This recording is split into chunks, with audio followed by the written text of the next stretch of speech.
Welcome back. You're watching Young Turks. Our next guest decided the time was right for a social music sharing application with real-world incentives.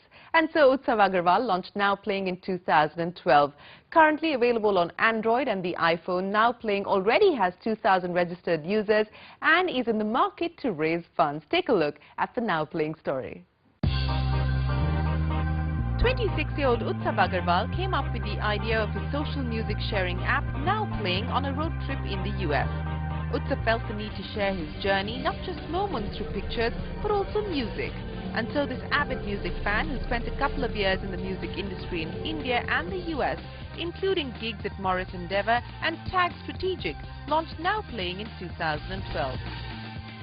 Seed funded by MobMe Wireless Solution, with an investment of close to $100,000, Nwplyng was incubated at the Startup Village, an initiative of MobMe in Cochin.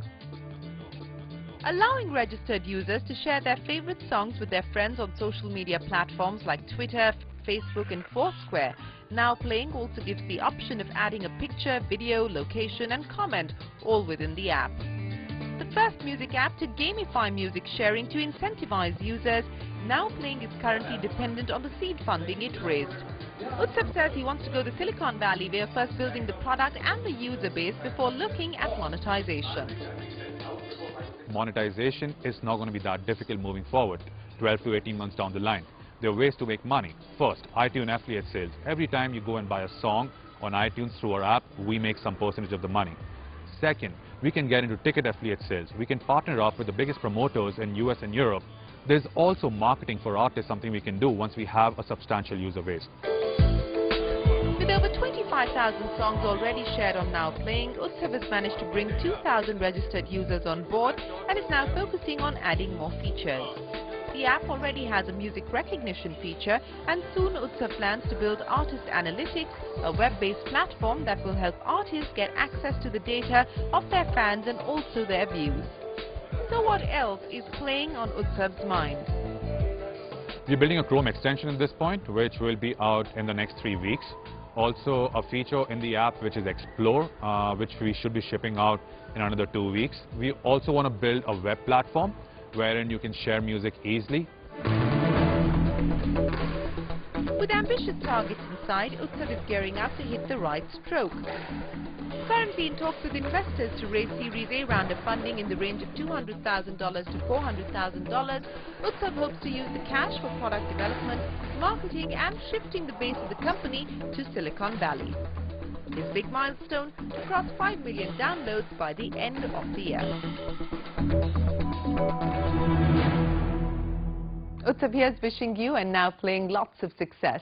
It's time now to move away from music and bring you the journey of 9 new age entrepreneurs. Inspired by the famous line from William Ernest Henley's poem Invictus, "I'm the master of my fate, I'm the captain of my soul," 33-year-old Anya Gupta penned The Captainship, a book that traces the journey of 9 of India's prominent first-generation entrepreneurs. Now, to be honest, I was apprehensive about reading the book because I've interviewed almost all of these entrepreneurs featured in it several times over. So I wasn't sure of getting a fresh new take on their stories.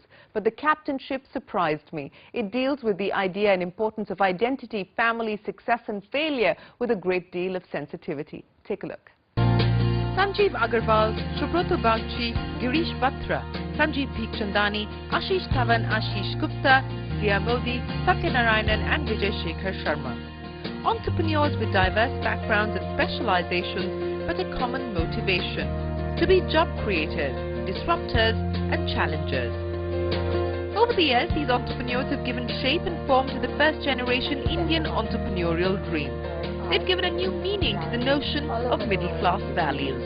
It was while interning at Sanjeev Agarwal's venture capital firm Helion Ventures in 2010 that Anya thought about doing a project on what makes new age entrepreneurs in India tick, which eventually led to The Captainship.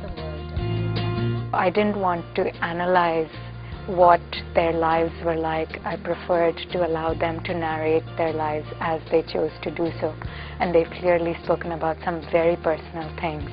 I had natural latent talents that I inherited from my mother, which by the way is an underlying thread that all mothers seem to be doing all the heavy lifting. I don't know what the fathers are doing. I had a flair for management. It was good that I made the transition from being an engineer to being a business guy. If I had stayed on as an engineer, I would have made a very poor professional. My favorite case study at Harvard Business School was about John Jacob Astor. He was a German who went to the United States after the American Revolution and built a global fur trading empire. He sourced the fur from Canada. He processed it in New York. He sold it to China in exchange for Chinese silk and porcelain, which he then sold in the United States. He ran a very global business. This was a long time back. He would come to work every morning because at 2 p.m. he would leave work to ride his horse for 3 hours a day. He would have time by himself to think. He became the richest man in the world because he was horse riding every day, literally. A collection of first-person narratives. If you scratch beneath the surface, you will find some common threads. The importance of education and of strong mothers who supported maverick ideas when no one else did. Now, people's ability to take risk has multiplied manifold. Because the big thing on their side is that even if they fail as an entrepreneur, there is a very large economy which can absorb them as an employee. So the cost of failure is very low now. Interestingly, the passion for entrepreneurship seems to be more palpable in small-town India as compared to the metros. A sense of entitlement and the motivation for more power and money seem to be shadowing the true spirit of being an entrepreneur in our cities. Well, I think to succeed as an entrepreneur, you have to be hungry. And you have to be hungry and patient, which means willing to commit your life. And here's wishing you and the captainship the very best of luck. Time now for us to wrap up all the headlines from the world of entrepreneurship, starting with the big launch. Amazon.in is here. E-commerce giant Amazon has launched its Indian marketplace at Amazon.in. It's designed to facilitate transactions between buyers and sellers. The marketplace will help Amazon overcome regulatory hurdles which prevent foreign retailers from having an Indian arm directly selling products in India. As per the marketplace model, Amazon does not own any of the merchandise that's sold through the website, and retailers are able to sell their wares through the Amazon website. India is Amazon's 10th marketplace, where buyers can browse through a catalogue of 7 million local and imported books and 12,000 titles from movies and TV shows to begin with. The company is planning to expand its product footprint to cameras, mobiles and other electronic devices. Amit Agarwal, Vice President and Country Manager Amazon India, and Greg Greeley, Vice President International Expansion, spoke exclusively with CNBC TV 18 on the company's plans.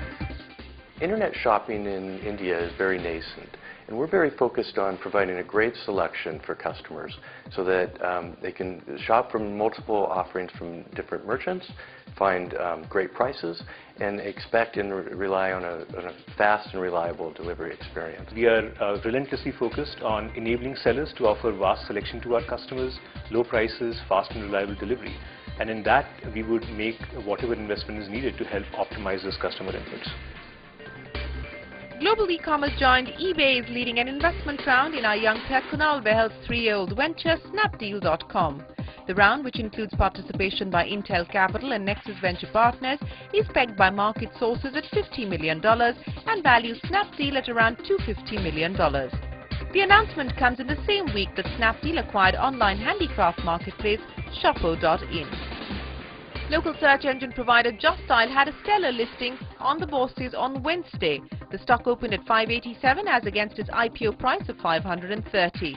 While Motilal Oswal believes there is a significant upside for the stock and expects the venture to clock a 33% CAGR between FY12 and FY15, Ambit Capital is more circumspect and believes valuations are high and that the venture is unlikely to sustain its competitive advantage given fierce competition. Well, it's now time for us to bring you YT Talkback. Last week we asked you what were the skills that you thought you lacked when you joined the workforce. Here are the answers that we liked the most. It's now time for this week's question. We want to know, do you believe the entry of global e-commerce giants like Amazon pose a threat to the growth story of local e-commerce players? Post your comments. We'll flash the best answers as part of our next week's episode. You can tweet us. Our Twitter handle is @ShireenByT. Do remember to hashtag YTTalkback with your answer. That's it from us for this week. Do remember to write into us with your comments, feedback, suggestions to Young Turks at network18online.com. You can join our Facebook community at facebook.com/YoungTurks. Till next week, from all of us here on the team, goodbye. Many thanks for watching.